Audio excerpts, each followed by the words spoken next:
చెన్నైకో పోతున్నారు. ఇక్కడ చదువుకున్నోడికి ఇక్కడ ఏముంది?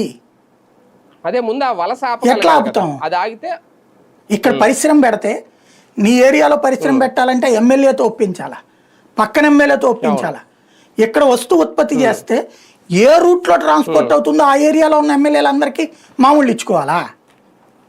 దారిలో ఆపుతారా? ఆ ఫ్యాక్టరీ పెట్టుకోవాలంటే అక్కడ ఇండస్ట్రీ కట్టాలంటే బిల్డింగ్ అవి కట్టాలి కదా. ఇసుకకి ఎమ్మెల్యేని అడిగి డబ్బులు ఇసుక తెప్పించుకోవాలా? అట్లాగే అక్కడ వీళ్ళకి దాంట్లో ఏంటది ఏజెన్సీలు వీళ్ళు చెప్పిన వాళ్ళకి ఇచ్చుకోవాలా? ఎట్ట నడుస్తే ఇంకా పెట్టుబడి తీసుకున్నాడు వస్తే పెత్తనం అంతా మాకు ఇవ్వమంటే ఎవడొచ్చి పెడతాడు? వ్యవస్థని నాశనం చేశాం. రాజకీయ ప్రభుత్వం ప్రమాదకరం. రాజ్యాంగ ప్రభుత్వం ఉండాల్సిన చోట రాజకీయ ప్రభుత్వం చేస్తున్నాం. ఇదివరకు ఇండస్ట్రీస్ని ఏంటంటే బెదరేసేవాళ్ళు. ఎట్లాగా మీది పొల్యూషను, మీ వల్ల పొల్యూషన్, లైక్ ఆక్వా దగ్గర గొడవ, లేకపోతే స్టీల్ ప్లాంట్ దగ్గర గొడవ, ఇట్లాంటివి ఏం చేసేవాళ్ళు? మీ వల్ల పొల్యూషన్ అనే పేరుతో ఉద్యమాలు చేసి తర్వాత వీళ్ళకి తెర వెనక నుండి సూట్ కేసులు ఇస్తే ఉద్యమం పక్కెళ్ళిపోయేది, పరిశ్రమ నడిచేది. అది దానివల్ల వెనక్కిపోయిన వాళ్ళు ఉన్నారు.